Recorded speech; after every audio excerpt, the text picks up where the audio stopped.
Welcome to PolitiFest 2020, Pick Your Future. I'm Julianne Marco, and I am the Chief Operating Officer at Voice of San Diego.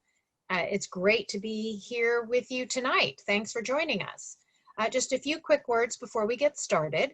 If you're not familiar with us, Voice of San Diego is a nonprofit investigative news organization committed to holding public officials accountable and giving you, the public, the tools you need to be good advocates for public good. As a nonprofit, we depend on members and donors like you to make our work possible. Thank you very much for your support. I'd like to take a minute to recognize our sponsors who help make PolitiFest possible. A special thanks to Google News Initiative for supporting the creation of this virtual event, to the College of Arts and Sciences at USD and Marion Mckenzie for underwriting all student tickets, and to the San Diego Foundation for supporting community conversations.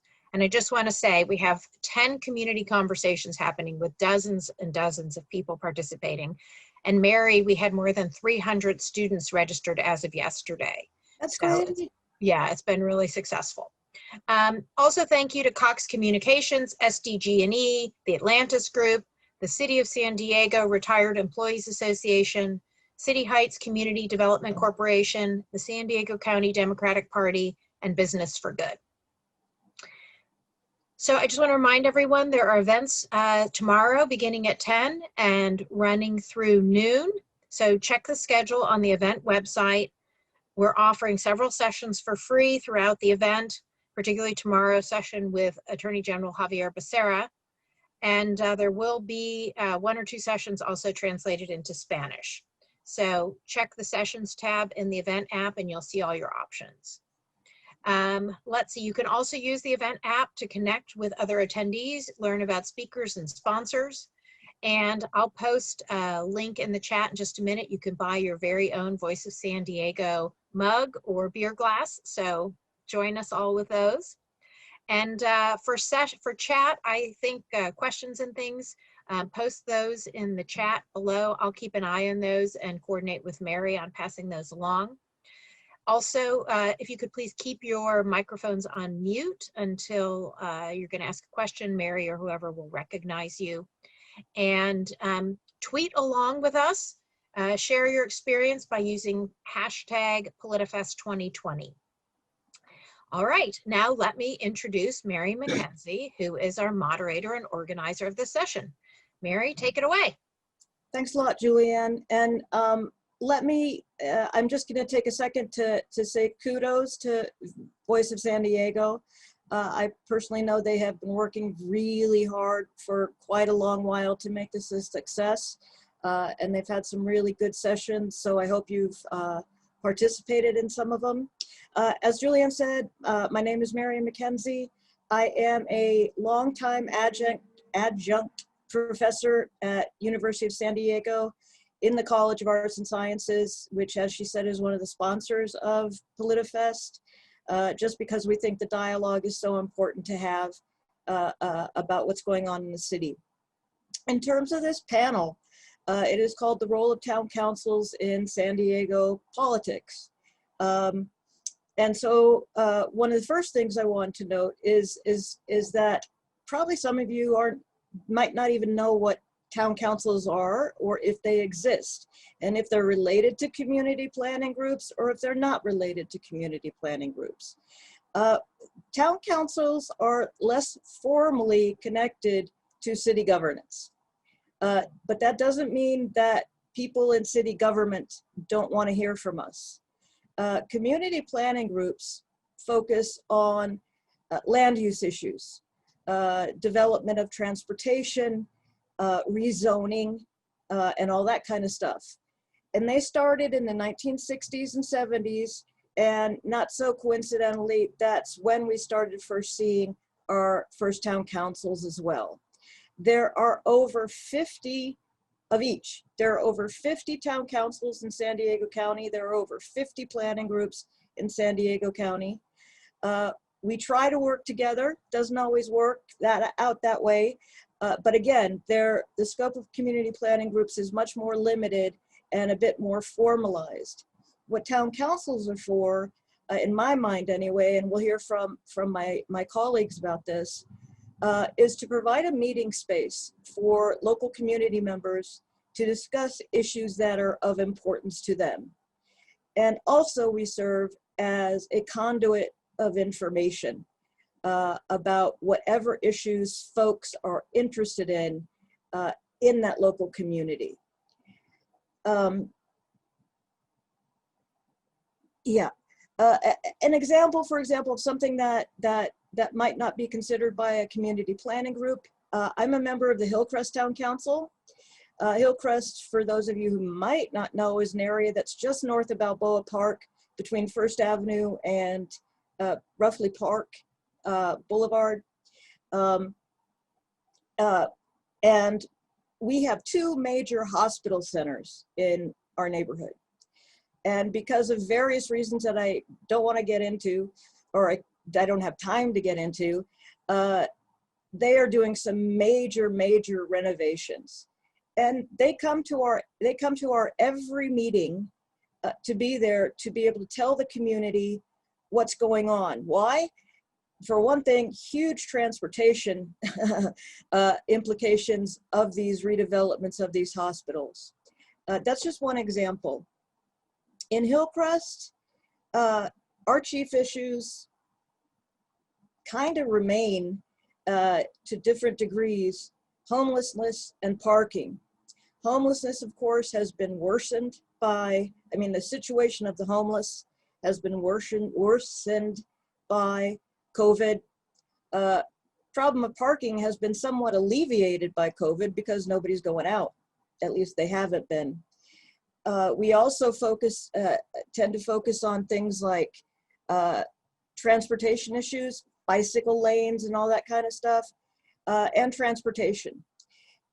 Currently, Hillcrest is not the home to too many mid-rises or high-rises, but I have no doubt that will be changing in the next decade or so. I think we have some urban development ahead of us. And we want to provide a voice for folks to express that to our community leaders. And that's why I got involved. I'm an educator, as I noted.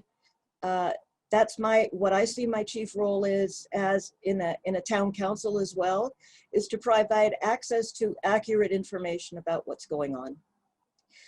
We're not going to take questions till the end, but if you do have questions, go ahead and please put them in chat. Our guests, and I'm going to turn it over to our panelists.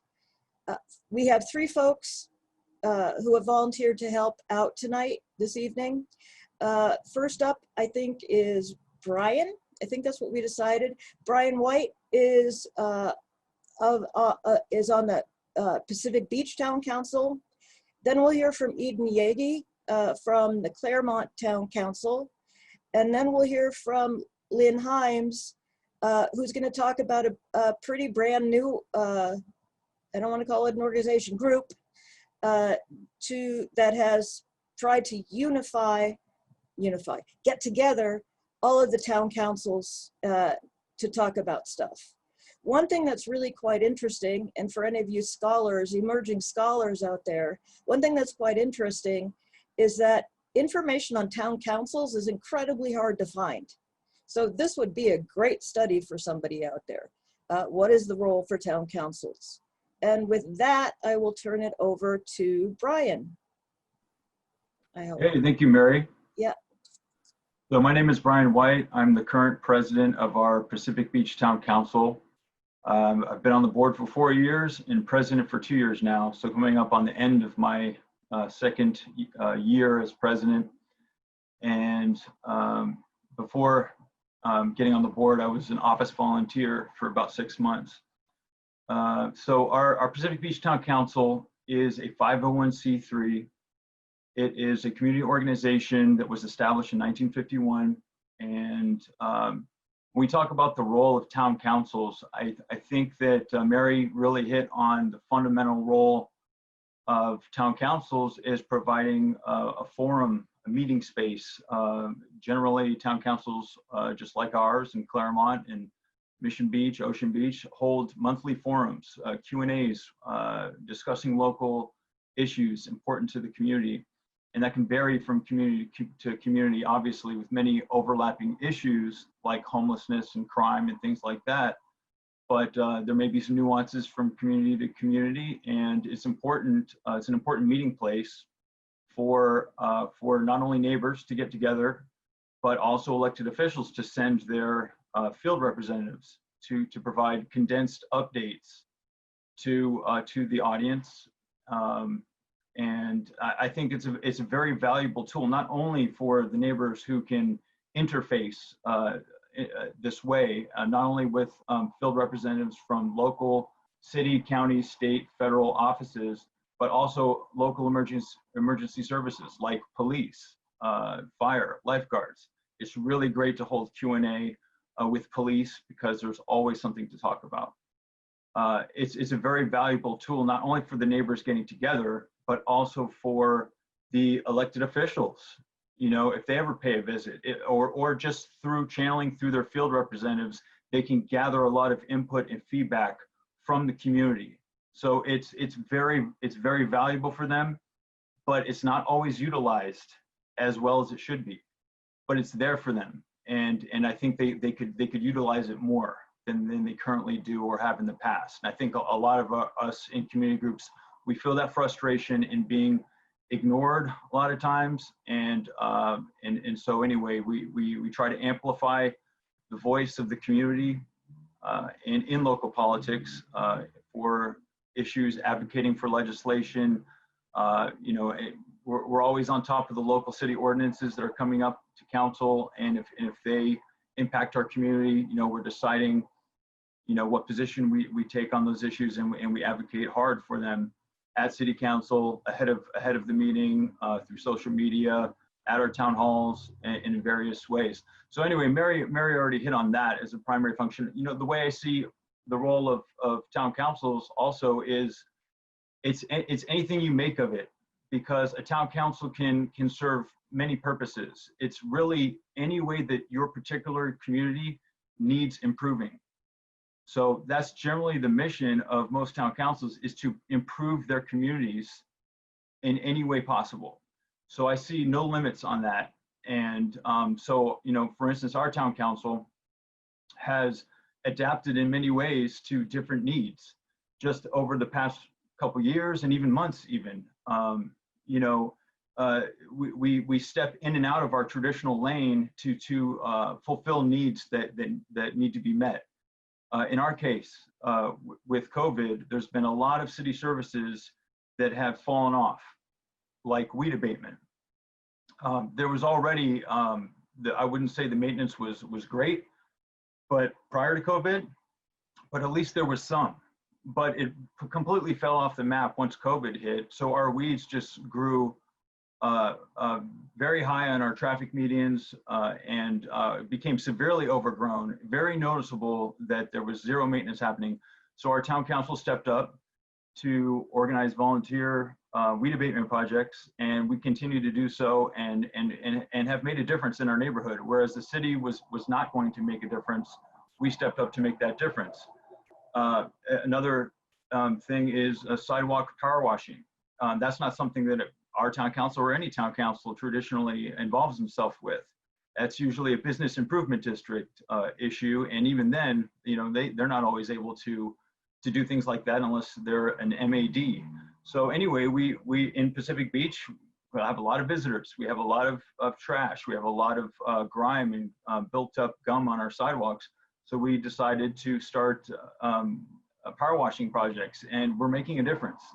We're cleaning up the sidewalks. We're talking to business owners. You know, we're coordinating with the business improvement district, you know, on better trash collection procedures, because the leaky bags are causing a lot of the mess on our sidewalks when the trash is collected. So we're involving ourselves in things that we need to involve ourselves with. And that can change from year to year and month to month.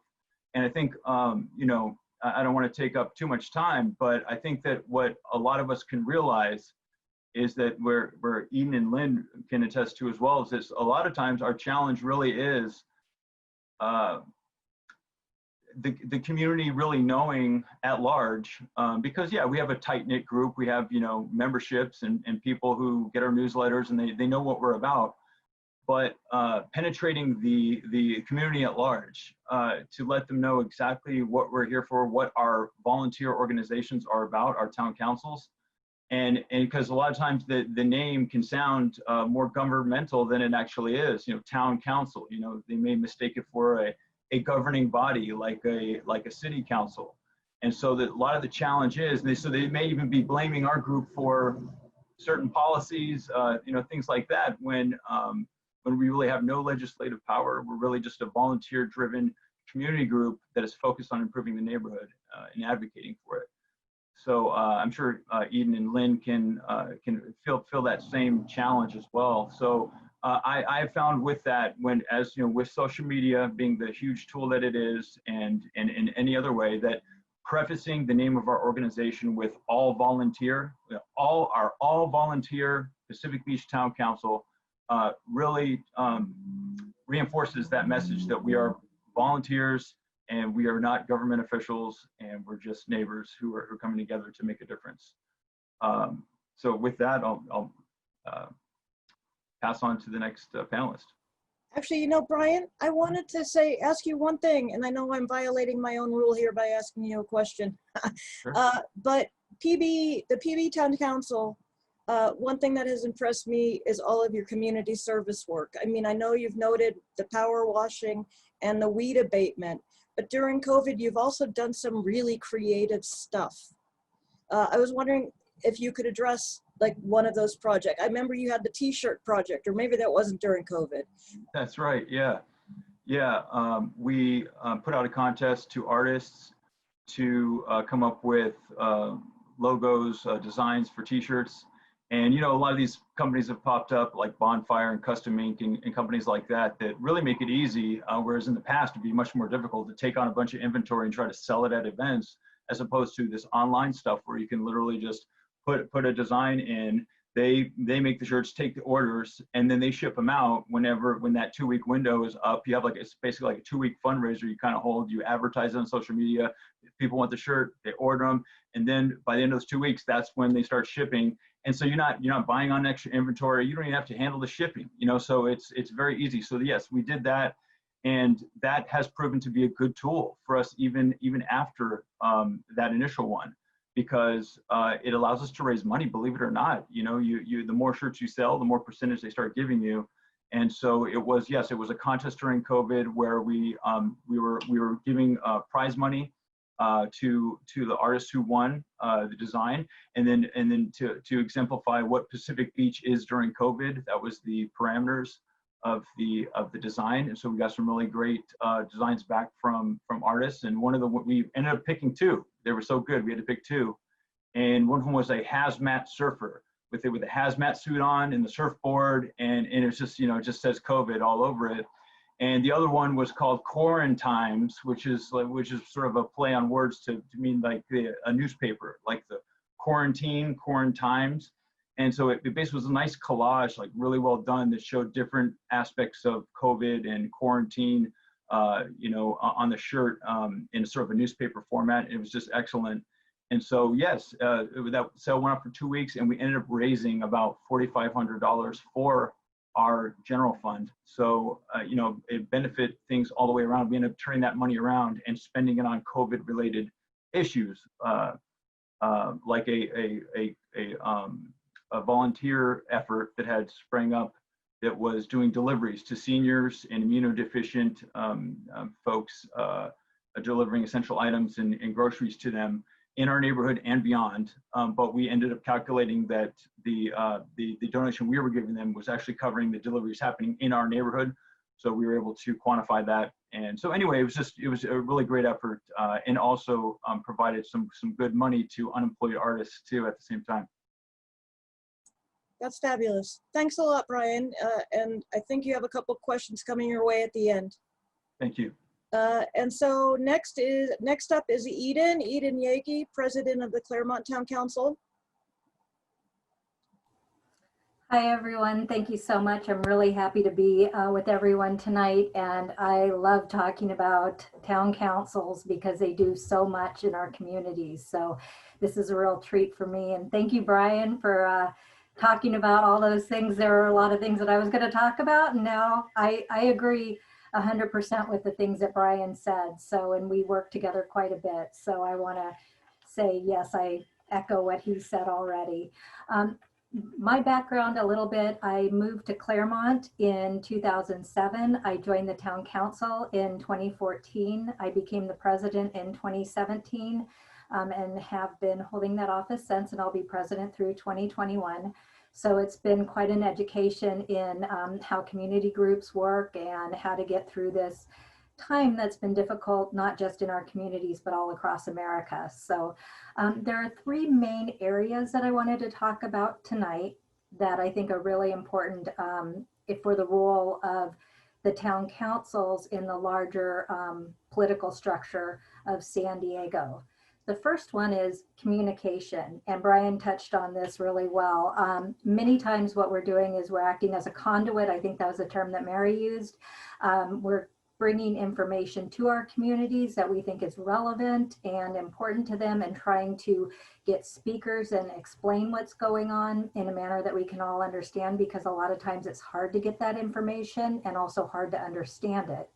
We're also then a conduit on the other way. So if there are issues in our community, then we'll go and we will maybe write a letter of support or an email or make some calls or make the community aware of, make the elected officials aware of where the community stands on the different issues. So the communication goes both ways, and it's really been eye-opening to be part of that process and helping people become educated and be part of the civic process. The second important aspect of being a town council is leverage. And what we do in our community, meaning we have collective action and collective information. So in our community, if we have an issue come up, I'll usually contact whatever groups may be may be impacted by it. So if there's something that comes up about the roads or planning, I'll contact the planning group to see if they've already taken it up and make sure that we are all acting together if possible and not at odds. So the more we can act together within our own community, the better that happens. We have 3 libraries. We're very lucky in Claremont, and our, as an example, one of our campaigns this year has been the Year of the Library, which has been tough. COVID, we didn't expect that, but we've been working with our libraries and our planning groups and everybody else to make sure that the libraries, the 3 libraries, get the resources that they need and that they're part of the process of going forward and in the budget and everything else. So that's an example of internally how we work together to leverage our efforts. Then the second way we leverage is, and which has been great, and like I just mentioned, we work PB. We like working with PB. We like working with a lot of our neighboring communities. So that's been a really amazing experience because the medians don't stop in PB. Obviously, we have those same medians and we're facing the same issues. So it's really great to have the leverage of me being able to go, hey, Brian, how are you handling this? And what issues have you seen? And what's going on over there? And how did you get that done? So that's been a really, really important part of our leverage as a town council. So we're able to interact with other communities. And there's been other communities, we have issues with Montgomery Field. So we're able to interact with other town councils that have those same issues. So that's been really good. So leverage, collective action, and collective information has been a really important part of what we're doing. The third one is community building. A big part also what we do, such as a t-shirt example, is building the community and having people feel like they're part of something larger and having pride in their community. We've done a community cleanup day. We've done 4th of July parades, things like that. And all of these things help our community. And at the end of the day, we really believe that these not only contribute from that event, but overall people knowing each other, interacting with each other, sharing as neighbors, also increases the health, improves our health and our safety in our communities. we're more likely to watch after each other, and we're more likely to watch after our community when we know each other and we feel a strong bond to our community and to our neighbors. So those are some of the important ways that the town council acts in its own groups and also in the larger structure of San Diego. And hopefully going forward, I'm looking forward to whoever our next mayor is, talking with them more and bringing them more into the town councils and having more direct contact with them and making sure that we get the voices heard from our different communities and also working with the other town councils. So thank you. Eden, as usual, that was fabulous. I want to thank you for that. I want to point out to everybody, Lynn is also a member of the Claremont Town Council. They are one of the outstanding town councils, very active, seems very available to the folks who live there, just like the PB group does. So really appreciate you guys being here tonight. One thing you'll notice is we're kind of all located, if not north of the 8, at least not very far south. And that's one thing we hope to work on as a larger group. All of us are involved in the creation. I'm gonna give Lynn and Eden credit for this, but I might be leaving some people out, and I apologize if I am. But we have a new group that has formed called the San Diego Network of Town Councils, as I mentioned earlier, which has been, I think, more of a success than we ever thought it would. And it is that group, again, Lynn and Eden, who have found out how many town councils there are out there. Very important information.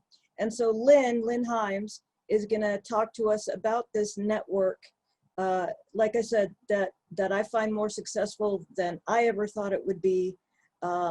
You know, a more powerful voice for a collective body. So Lynn, over to you.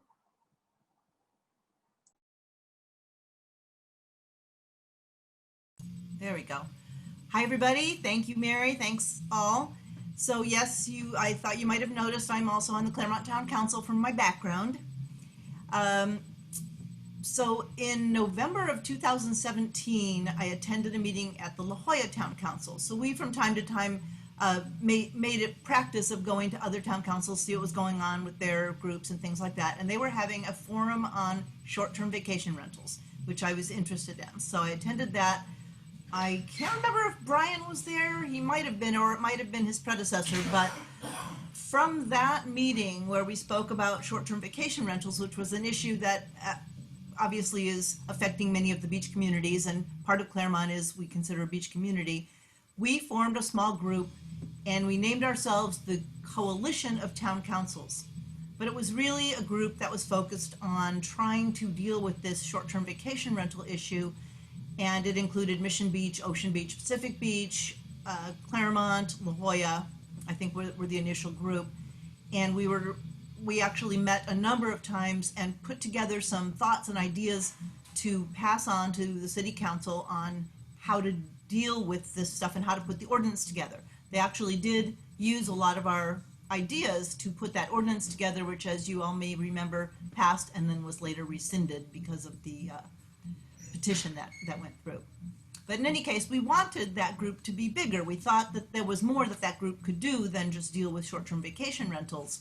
And Eden became actually the chair of that coalition of town councils, and I was the representative from Claremont, if you will.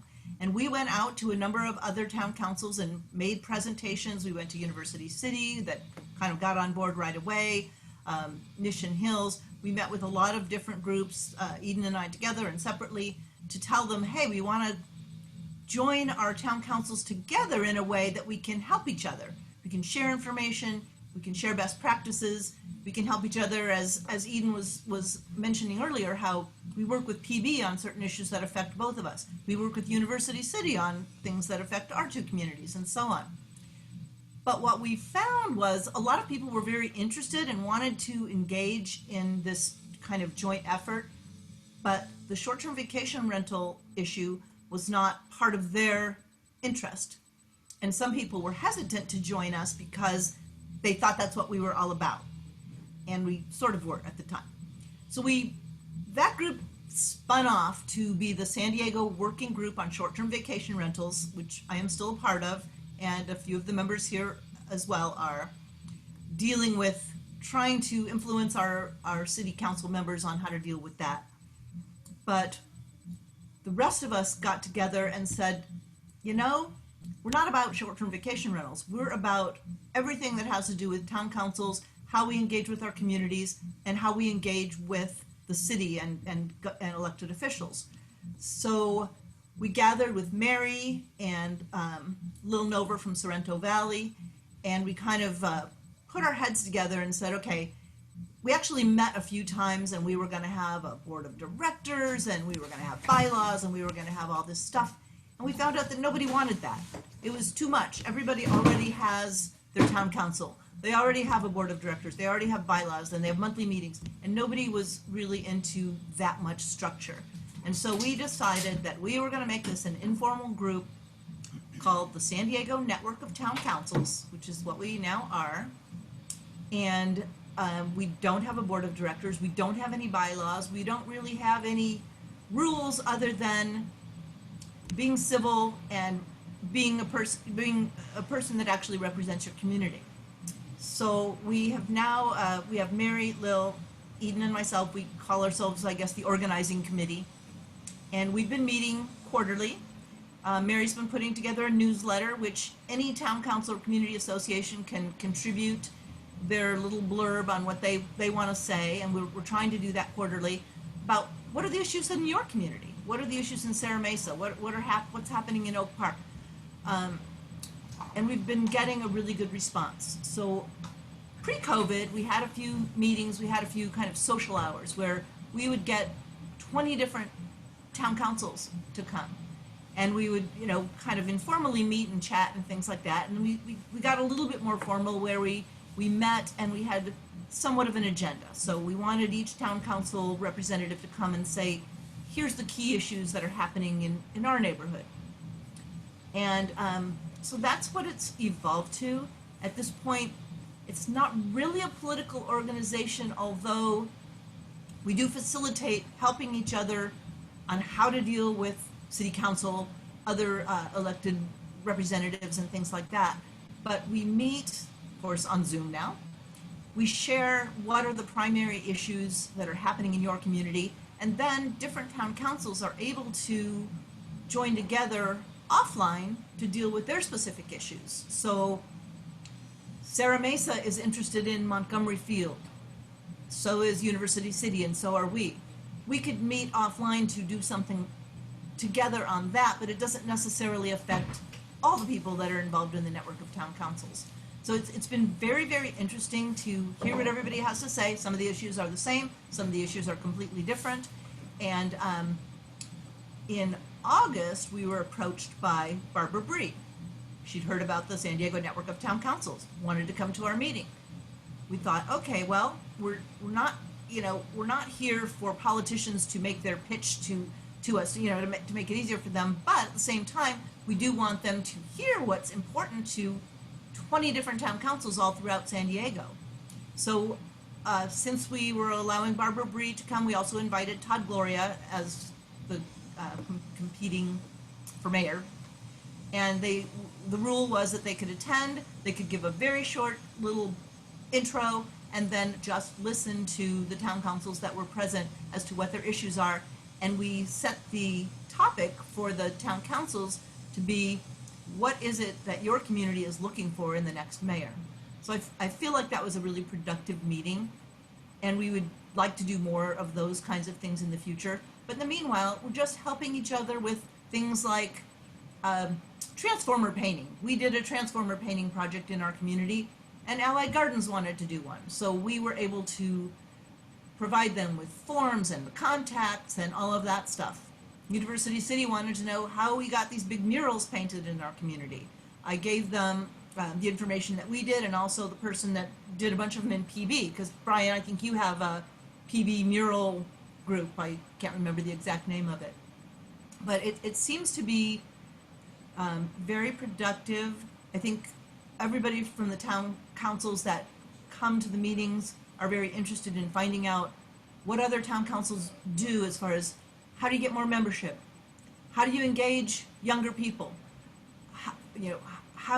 Who are your representatives and how do you get them to engage with you? The thing that we most recently did was because we do tend to have a lot of town councils from kind of the central area and not so much from the outlying areas, we've decided to assign ambassadors, or we're requesting ambassadors, I guess, for each district. So there would theoretically be 9, we currently have 4, and each ambassador would be responsible for their district in reaching out to the town councils. Somebody sent a note in on the chat that said, how do you find out about the town councils? It's difficult, it's not that easy. You can go on the city council website, you can click on each council member, and under their page is communities.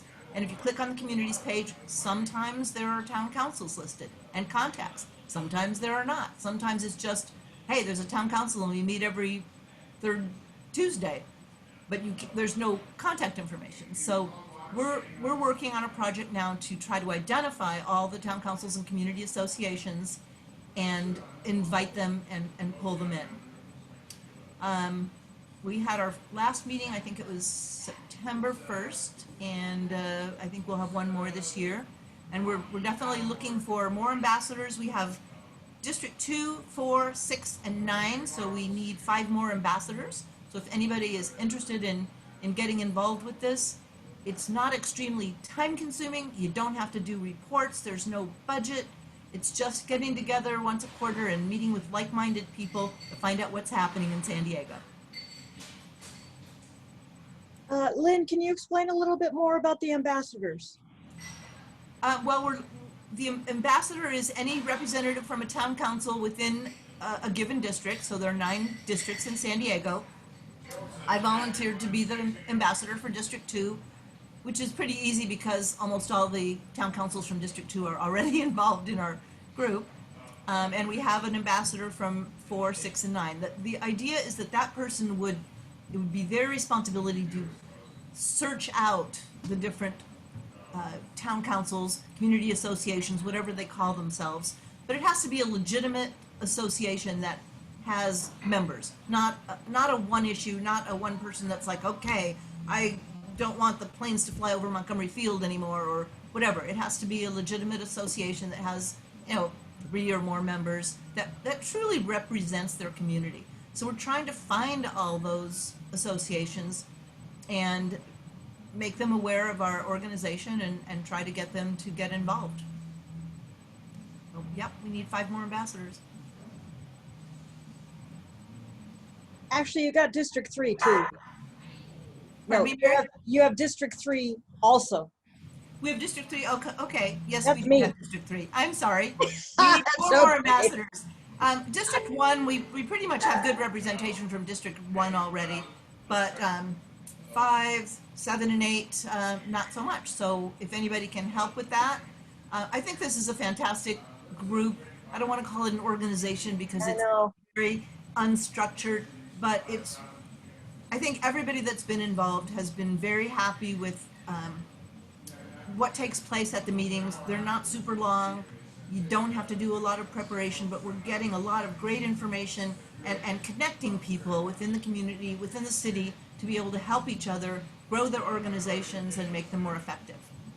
We are not political in the sense that we haven't made any attempt to gather everybody together to say, we're going to support a particular issue or a particular candidate or anything like that, and I don't think we're ever intending to do that. We're more making it available to different communities to join together in smaller groups to say, we need to do something about this issue that's affecting our communities. And so that's kind of the direction we're taking. I think that's all I have to say. That was fabulous, Lynn. Thank you so much. We have a couple of questions, and I'm not sure. Doug, do you want to talk to us? Doug Case? Doug Case, you still there? I'm here, but I didn't. I'm just wondering if you want to ask your question out loud. Actually, I had two questions. One was a comment and the other was a question. I thought it'd be really helpful if there is an online directory of town councils with contact information and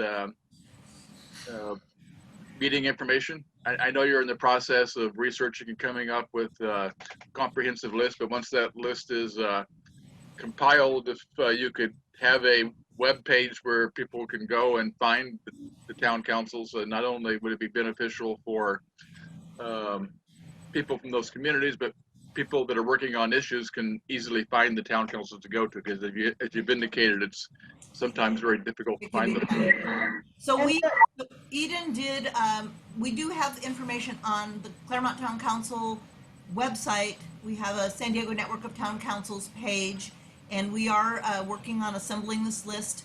Didn't think of adding to it the meeting dates and times and things like that, but that's a pretty good idea. Of course, everybody now, I assume, is meeting via Zoom, and most people are making their meetings available on Facebook for non-members, which is what we're doing currently. But yeah, that is a work in progress, and I think you'll be able to access that list on the San Diego Network of Town Councils page of the Claremont Town Council website.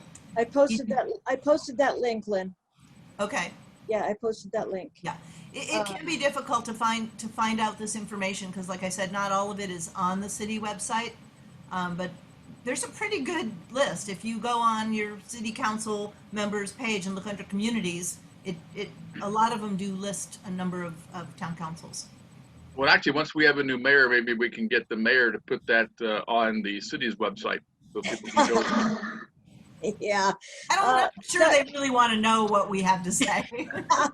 It's really funny that you say that. Doug Case, by the way, works with Tony Atkins, correct? Am I right? Yeah. And was that it? Was that your only thing, or did you have another thing? Well, the other question, and I'm also a past president of the College Area Community Council. Oh. And I don't know if they're currently a member of your group or not. There was an earlier attempt several years ago when I was president of that group to form a similar group, and I'm glad to see that it's finally come to fruition. The other question I had is, what about, town councils tend to be larger communities. What about the neighborhood associations, which tend to be smaller? Are they part of your network, or how do you work with the neighborhood associations, which tend to be subgroups? I don't know what that means, actually. I can take a stab at the question, because we've thought a lot about this. Who is really part of the network, who isn't, how to make sure that we have the groups that are really going to contribute and get something out of it. So we don't have planning groups in it because they're elected in government, basically government entities. And then we have some neighborhood associations. So I believe there's a downtown residents group. If it looks and smells like a town council or a community association, we've brought it in, like Lynn said, it's been somewhat informal. So, if that becomes an issue later or people get, bring things up, but we've had really good experience with trying to figure out, because it's pretty clear who really is looking like an association or a community group or something to that effect that has a wide variety of issues. You can join us on our Facebook page, and you just have to ask to join. Then when we have our meetings, we do ask that only one member from any given association speaks on behalf of their organization. The only thing is I think, and Eden and Lynn, you can correct me if I'm wrong, but we have decided, we're not there for community planning groups. No. That's who we're not there for. Right. We're also not there for single issue groups. Exactly. So we have here, whatever, Save San Diego Neighborhoods. We had a group for pure water. We had a group that was interested in the Mount Etna project. That's not what we're looking for. We're looking for people that represent a wide group of residents in their community. I have a really interesting question here from Amanda Alicia. I don't want to, if you go by Amanda Alicia. She asked, and I'm going to answer first. How are town councils looking to diversify their boards, inviting renters, And I'm sorry, this one's a new one, BIPOC, sorry, that's a new one for me, LGBT, etc. And I will just tell you, in Hillcrest, we have changed our bylaws to recognize that the unsheltered who live in Hillcrest somewhere are members of the Hillcrest Town Council, not the board, of course, unless they want to get elected, but they are more than welcome to come and participate. And so I will let Lynn and Brian and Eden handle that question. We don't have any criteria that you have to be a homeowner to join the Claremont Town Council. Anybody that wants to join the Claremont Town Council and lives in Claremont can join. It's like $10 or $20 to join. It's not a lot of money. So as far as reaching out to particular groups, we have made attempts. We've reached out to the Islamic community in our neighborhood and other groups like that to try to diversify. And it is challenging. Seems like we used to have a more diverse board, but they've kind of filtered out. And we talk about that a lot. So how do we get younger people? How do we get, different cultures, different groups to get involved? Because we want to represent, we're a pretty diverse community, and we want everybody to be represented. And also, I think some of that is trying just by the events that we promote and the things that we do, trying to include people. So we try to do non-denominational. If there's a holiday, we don't do denominational holidays. We try to make sure anything that we send out has a good representation of different kinds of people in our community. So different colors, different abilities, things like that. So we're always trying to make sure that anything that goes out or any events that we participate in or that we put on are going to be inclusive. And at least if people look at them and see them, then they're going to feel like, hey, I can go to that and I'm part of this community too. So I think a big part of that is not just saying, hey, we're going to reach out, but also, living it on a daily basis and having those tough discussions of, okay, what does it mean to bring everybody in and welcome everybody in our community? Yeah, well said. Yeah, I think Eden really and Lynn covered it really well there. But these have been also ongoing conversations, probably with most town councils across the city, definitely with ours in Pacific Beach, especially this year. And so yeah, we want everyone to know, and we put statements out, and that we are very inclusive. And just like Eden and Lynn were saying, it goes in waves for us, as far as the amount of diversity on our board. You could have taken a snapshot a few years ago and seen more diversity than maybe last year. So, but I think we are moving in a good direction for more diversification on our board with our latest efforts to bring in people to serve on our board for next year. So I think we're looking in good shape. Mary, may I add to that? Yeah, of course. But I'm just stepping in. I got a message from Julianne. We have like roughly 5 minutes left. So okay. So I was just going to say, part of our diversity efforts, as well as we're looking at things that may not affect Claremont directly, but that may affect other communities. So like the independent police, the independent review board for police, we supported that. While in our community it wasn't talked about a lot, we understood that it was important to other communities, and we felt that it was important to show our solidarity with people that felt like they weren't being heard. So I just wanted to give some examples of ways that I feel like we can reach out and have an impact and show inclusivity. Thank you. yeah, we try. And somebody mentioned that $20 can be expensive to somebody. And so I said that most of us will waive it if it's really a hardship. I think you guys would all agree with that. But I also, okay, so there was a question about alcohol and PB, but I'm gonna hold off on that for a minute because we only have a few minutes left. And I'm sorry about that, Brian. But I feel a more important question is, how can we make this more accessible to young people? Anybody? It's a challenge. We tend to get a lot of older people. We do have a lot of seniors in our community, and we tend to get a lot of people that are retired and have time on their hands and want things to do, and they're willing to get involved and can spend the time. So we reach out. We've always had a student council, but it ebbs and Wow. flows. We had several students one year. We had a great guy that was in charge of the student council, and then he graduated and went away, and it kind of fizzled after that. So we thought, that's going to get them started on the road, and then maybe they'll continue as they go through college and so on. So it is challenging. I mean, we post on all kinds of social media to try to get to everybody that could be involved, and I don't know what the magic wand is. I think, if we had all the resources in the world, we would reach out to all the local universities and ask them for interns or whatever. But then again, we meet sporadically, so sometimes it doesn't meet their requirements. Eden or Brian, do you have any thoughts? Yes, definitely.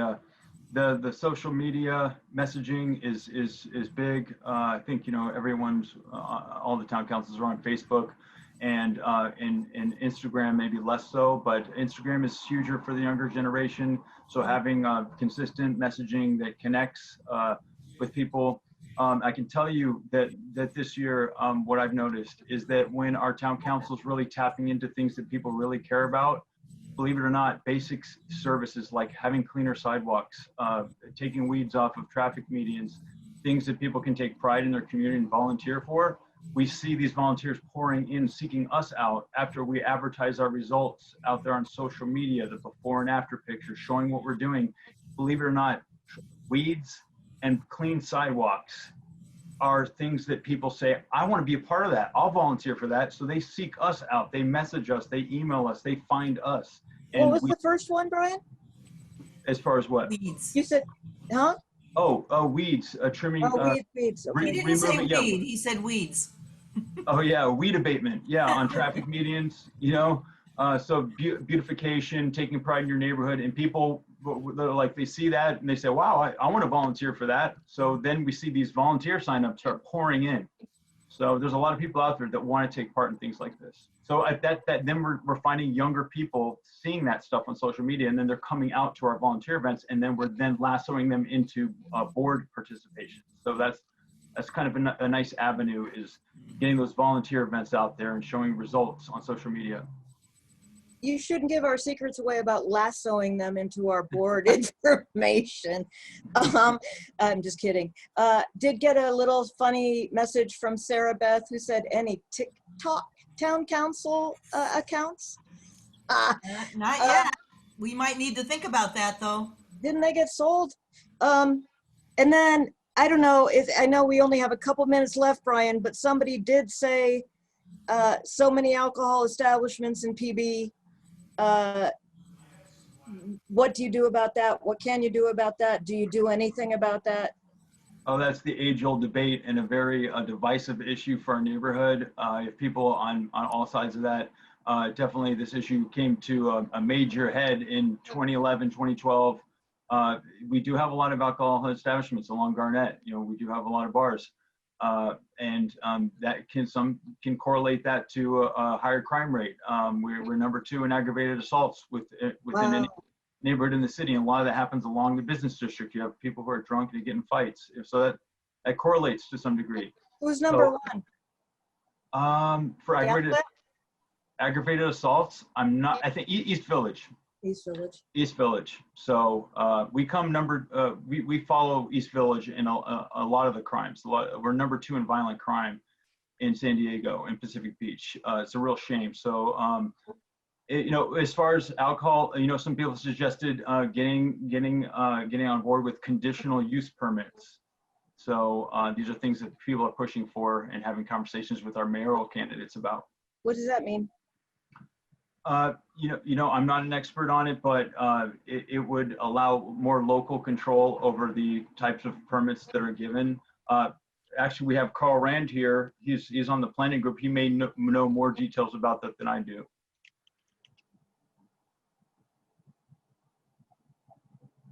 Carl? Oh, okay.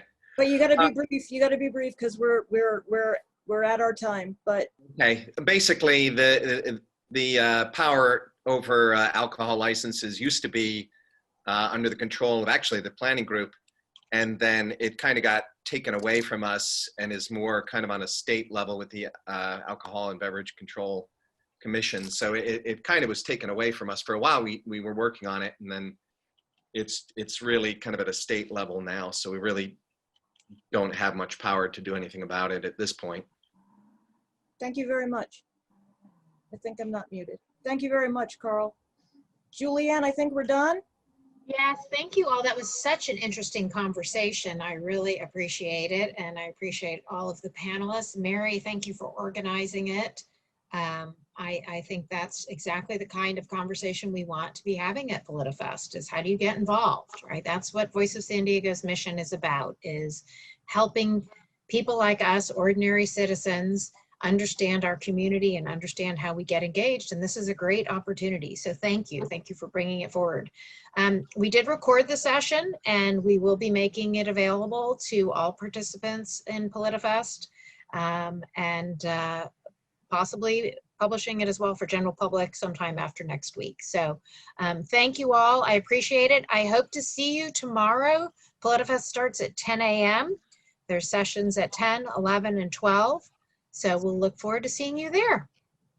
Thank you, everybody. Thank you to my fellow panelists. Thank you to all of you who attended today and asked some great questions. That's what we live for in town council land. That was great. Good night, everyone. Thank you. Good night. Thank you. Safe.